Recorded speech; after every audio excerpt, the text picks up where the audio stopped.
I will begin with expressing my joy to be here and also have the opportunity to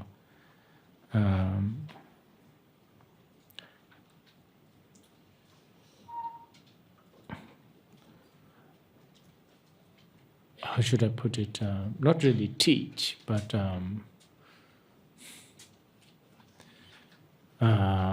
discuss a sutra.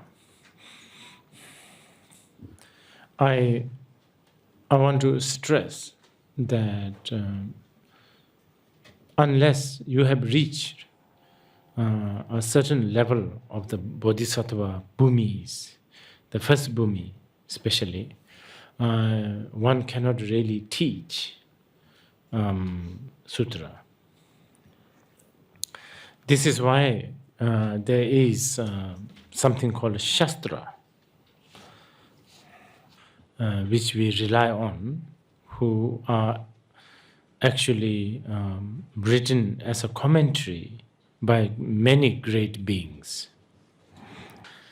But this time we have chosen to visit this particular sutra for many reasons.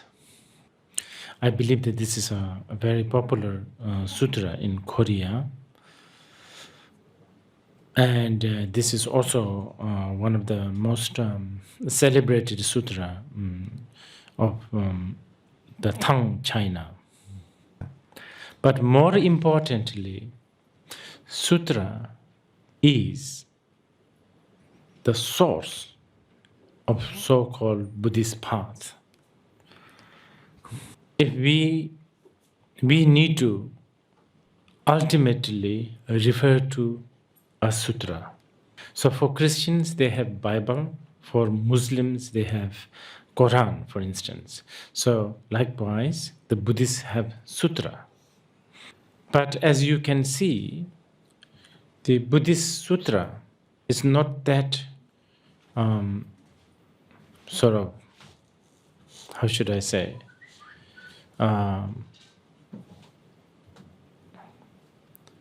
it's much more complicated than like the source book of Christianity or Islam. Because Buddha have so many sutras. For instance, myself, I study under the Tibetan tradition. And in the Tibetan tradition, we have more than 100 volumes of the sutras. Now, I believe that there are many other that are not translated into Tibetan language, which exists in China and probably even in Korea. Now, these hundreds and hundreds of sutras, they are not a repetition. They are not like kind of similar thing in 100 volumes. If you pick one sutra, read it, and then next time you pick randomly from another sutra, you will find totally a contradiction. Just now, you guys were following the Heart Sutra. In that Heart Sutra, Buddha taught basically shunyata, nothing exists. Nothing. Including the enlightenment. Now, in this sutra that we are about to discuss, here Buddha mentions a mantra or a dharani, which you can recite 21 times and blow it on a rabbit's stool and throw it on 10 directions and you get protections. If you are reading something like a Heart Sutra or Vajracchedika Sutra, you will find it as the most was deconstructing. Very, very. You can. Some of you may even think it's very nihilist. It's not, definitely not even a religion. The Heart Sutra. So when you read sutras like Vajracchedika Sutra or Heart Sutra, you can ask this question: is Buddhism religion? Don't think so. But if you read this sutra, where Buddha taught mantras and dharanis, that you can blow it on a glass of water and then drink it or throw it, and then that heals this, heals that, takes care of this. I mean, forget religion. It's almost like a shamanistic. So, this is why it's also very confusing when you visit Buddhist countries, for instance. It's very confusing that everybody is sort of doing different things. If a Tibetan Buddhist go to Burma or Sri Lanka and they see a monk smoking, the Tibetan Buddhist will go crazy thinking, what is this guy doing? He's a Buddhist, he's smoking. It's really bad for prana. That, Theravadins don't give a damn about what prana is. If a Burmese monk observe a Chinese monk going so fussy about vegetarian or non-vegetarian, they will think, this is strange. Because Buddha told the monks, go and beg alms, beg food, never store, beg. And when you beg, whatever is given, you accept. So it's very confusing. Sometimes you see Buddhist monks and nuns who diligently shave their hair, as if hair is the main obstacle for enlightenment. If you go to see a Tibetan yogi, they will keep the hair. They cannot cut. It's not allowed. So they keep hair for a long time, not just years, for so many, many years.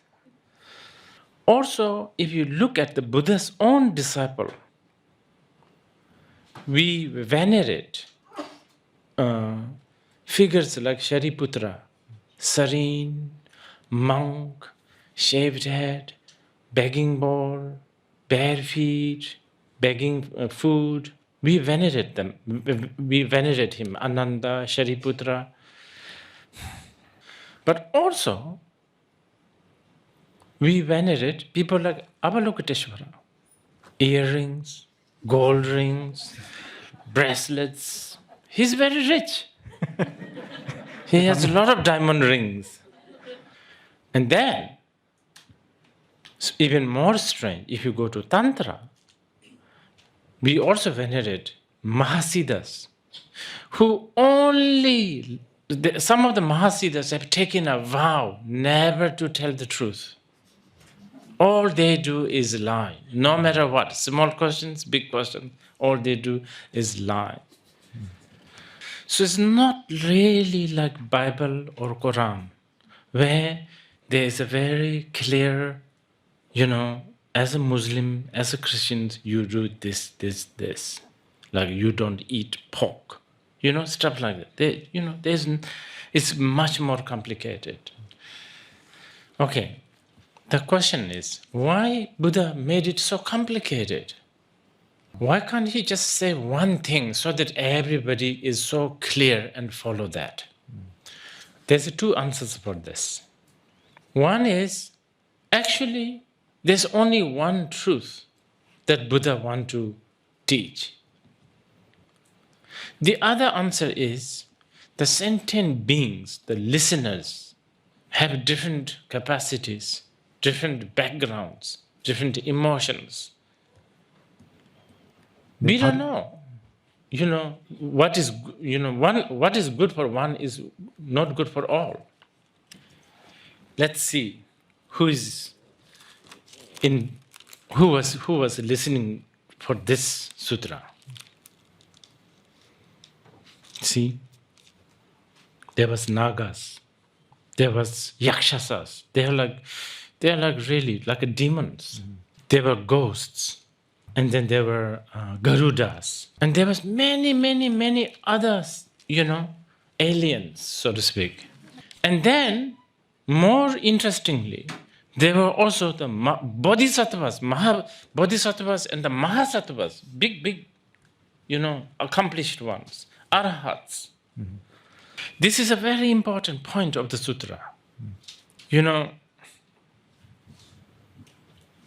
Even for something so simple like food, there are Koreans who wishes to have only kimchi, maybe. You understand? You can't force them to eat tsampa, the Tibetan tsampa. You can't. If you force Korean to eat tsampa, after about 50 years, Koreans will somehow manage to make the tsampa taste like and looks like kimchi. So it's important that different audience, different, teachings need to be taught for different capacities, different audience. That's one angle to look at it. The other angle, even more interesting angle, is they are going to hear it a different way anyway. Who knows what kind of ear some of these ghosts have? It's a bit like, does a fly understand the difference between, the taste difference between honey and a shit? Do they have such thing? We have 5 or 6 senses, you and I. Some of these audience, they have 1 sense. And others have 100 senses, which we don't know what they are. We only know 6. For instance, it's believed that the bodhisattva of the first bhumi can taste food with eyes. Wow. With your eyes. Or see visions through ears. So, again here.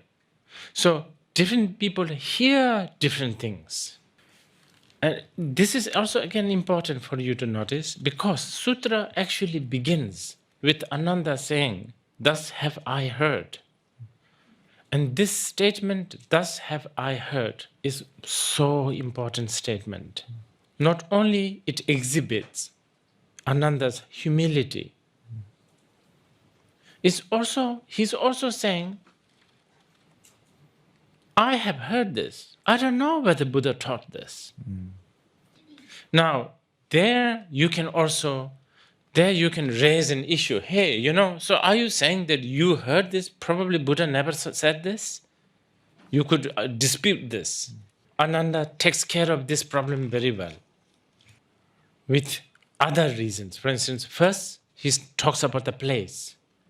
I have heard this at this place, with these people, at this time. Building his case, basically. In this sutra's case, at a place called Patala. And he had many other witnesses, the bodhisattvas, mahasattvas, buddhas, ghosts, nagas, asuras. Okay. I want to, again, draw your attention that sutra is vast and deep. And there are so many sutras, and they all say different things. So now, as a follower of the Buddha, we need to somehow make our own way, our own path. How do we do that? How should we choose one, let's say? For instance, someone who is very intellectual, someone who is very critical about God and about blind belief and all of that, he or she may get put off by this sutra. Again, someone who is much more emotional, much more sort of, feeling oriented, If he or she reads something like Heart Sutra, they could get put off. So how do we now construct our path? So this is where I need to tell you about very important elements that distinguishes the Buddha's teaching. Okay. I'll try to put it in a very sort of simple way so that the people who are very new to Buddha Dharma here will have some sense. Fundamentally, it's important that we know that the sole reason why Buddha taught is not because he wanted to exhibit his knowledge, but it is because of his compassion. So because of that, when he taught in two ways. Let's say, this is just so that we can understand. There are certain teachings he taught, quite a lot of it actually. He taught, he did not really mean it, but he taught. I don't know, don't want to say that he lied, but he didn't mean it. I have been calling this Cinderella teachings. Then there are teachings he taught, he really meant it. Now, there are few sutras that are sort of borderline. They are like a bridge between Cinderella and the real teachings. The reason why I call this Cinderella is because when the mother wants to put the baby to sleep, you tell these Cinderella stories. Mother knows there is no such thing as Cinderella. But for now, the baby needs to sleep. If the baby is not sleeping, baby will get sick. And it could really lead to a big problem. So anything to put him to sleep. Lot of teachings like that in the sutras. Now, this is important, You should not look down at these teachings. Those are Cinderella teachings. You cannot. Because we will not be able to get rid of this babyness for a long time. And as long as we have that babyness, we will need a lot of Cinderella teachings. And this is one part of this is also Cinderella. I'm crossing a very dangerous territory now. If you tell Pure Land school people, the concept of Pure Land is actually a Cinderella. They will get angry. They will beat me up. But I do not, when I use the word, it's a Cinderella, it's not a derogatory term. For me, it is a praise. For me, Pure Land school Buddhism will benefit more people because there are more babies. Who would like to read Heart Sutra? No nose, no eye, no tongue, no this, no that, no that. What is this? It doesn't do anything. But even the Amitabha Sutra, like a Pure Land school, actually it has a lot of non-Cinderella teachings. But the dosage of the non-Cinderella aspect is kind of little. How do you call, in Korea, how do you refer to Amitabha? Amitabha, what does that mean? It means Amitabha. Right? Amitabha Buddha. Okay, that's fine. Okay, Amitabha in Sanskrit means boundless light. Now, there, the name Amitabha, boundless, measureless, is this dosage of direct non-Cinderella teaching. So the name of the Buddha himself is actually direct. But we don't want to talk about it too much because the babies don't understand this. Because you don't want to give a baby a well-done, steak. Better to give baby mashed potato or something like that. Something more easy to chew.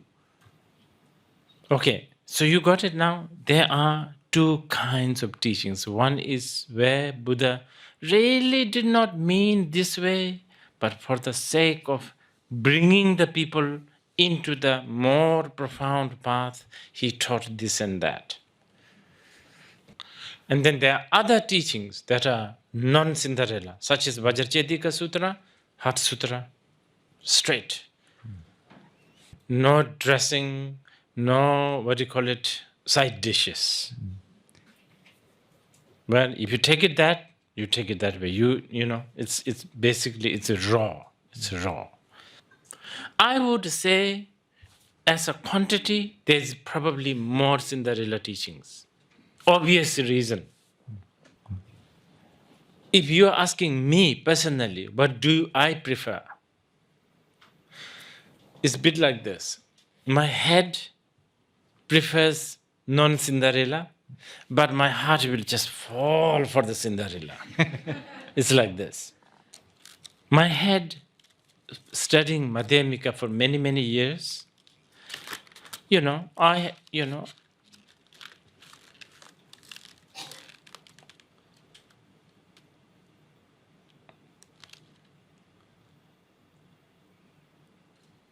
don't, at least on an intellectual level, I don't like any religion that has a, extreme view. I don't believe in God. I don't believe Buddha is a creator. I don't believe that enlightenment truly exists.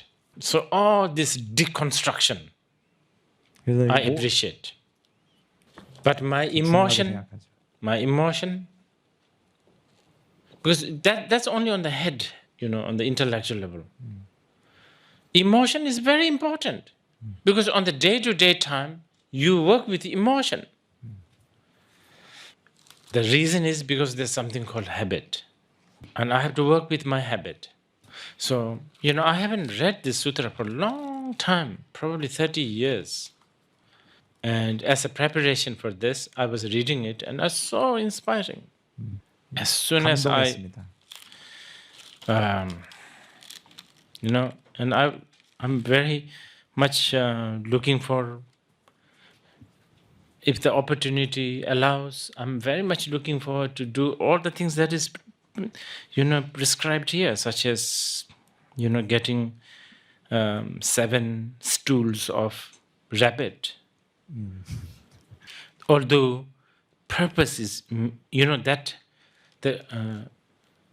you are supposed to chant this mantra and blow it on 7, like the rabbit's stool. Stool is like shit, basically. 여러분들 이제 You 경전을 call it 보시면 rabbit stool? What do you call it? Those like a roundish thing. Yeah.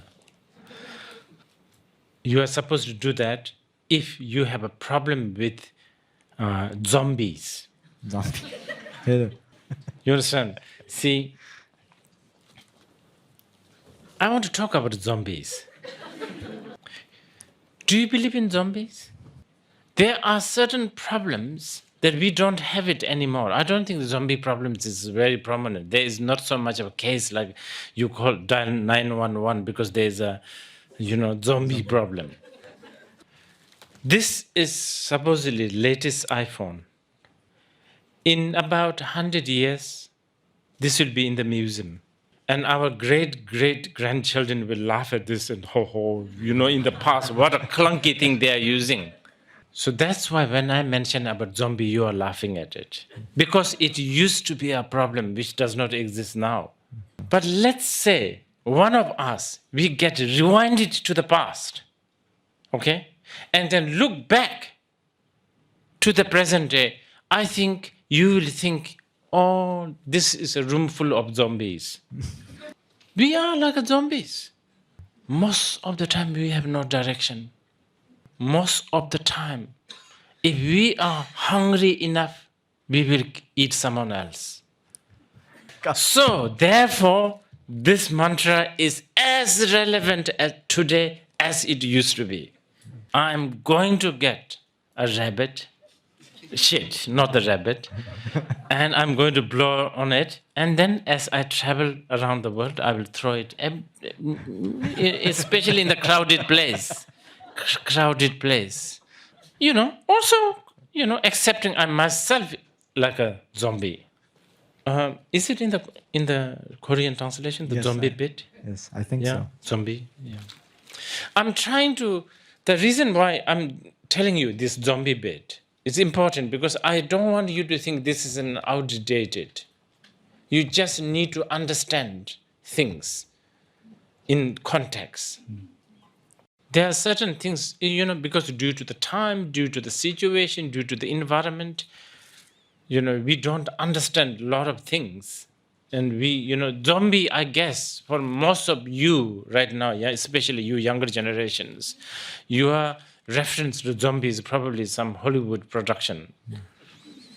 I think the word rolang in Tibetan, the rolang has the connotation of basically half dead. If we have time to talk about it like tomorrow, we will talk about a little bit about half dead. Did you have a coffee this morning? If you had a coffee, for instance, when you were sipping the coffee, did you know that you were having coffee? I bet most of you are thinking about something else while the coffee is slowly going down. See, proved that you're half dead. Do you know that you have been sitting there? I'm sure not until I mention you.